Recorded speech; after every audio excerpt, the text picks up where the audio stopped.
આવવા માટે અમારે જે નિમિત્ત બન્યા છે અમારા માટે એવા અમારા બોર્ડના જે મેમ્બર છે શિવાનીબેન પંડ્યા, એમના પિતાશ્રી, જે પોતે પણ એક કવિ છે અને એમણે પણ 50 વર્ષ સુધી અભિનય ક્ષેત્રમાં કાર્ય કર્યું છે અને છેલ્લા ઘણા વર્ષોથી સાહિત્ય ક્ષેત્રે કામ કરી રહ્યા છે.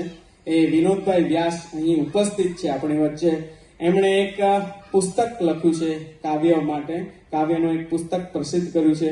તો આ એક સરસ પ્રસંગ હતો, તો એમને થયું કે જો સિદ્ધાર્થભાઈ રાંદેરિયા એમના પુસ્તકનું અનાવરણ કરે તો એનાથી રૂડું તો બીજું શું હોઈ શકે. તો હું એમને વિનંતી કરીશ કે તેઓ સ્ટેજ પર આવે અને એમના હસ્તે આ પુસ્તકનું અનાવરણ કરે. શ્રી વિનોદભાઈ વ્યાસ.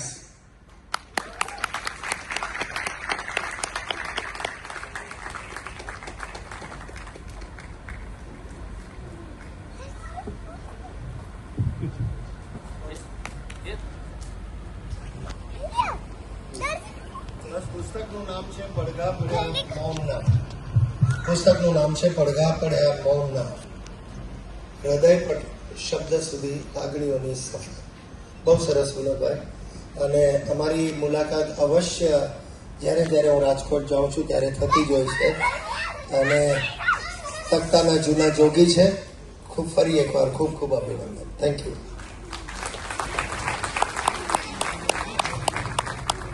Sir, thank you so much once again from the bottom of our heart કે તમે અહીં પધાર્યા, અમને આટલું સરસ મનોરંજન કરાવ્યું એ બદલ આપનો ખૂબ ખૂબ આભાર, ધન્યવાદ.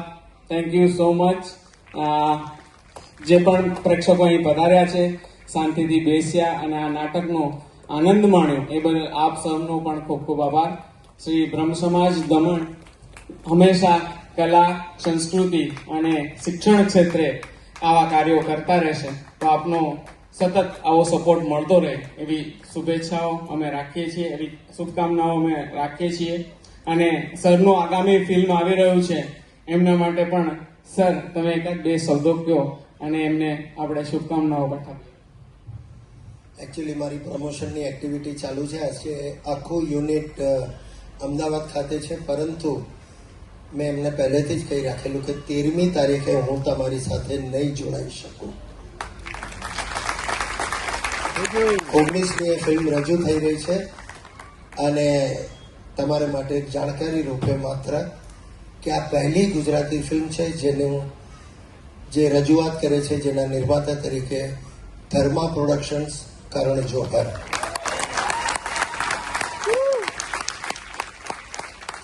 પિક્ચરનું નામ છે જિંદગી વન્સ મોર. સરસ અલગ પ્રકારની વાર્તા છે. મને ખબર નથી અહીંયા રિલીઝ થાય છે કે નહીં, પણ કદાચ વાપીમાં તો થશે જ. તો અનુકૂળતા હોય તો જઈને જોજો. Thank you. ખૂબ ખૂબ આભાર અને once again all the best for the upcoming film. Thank you so much. અસ્તુ.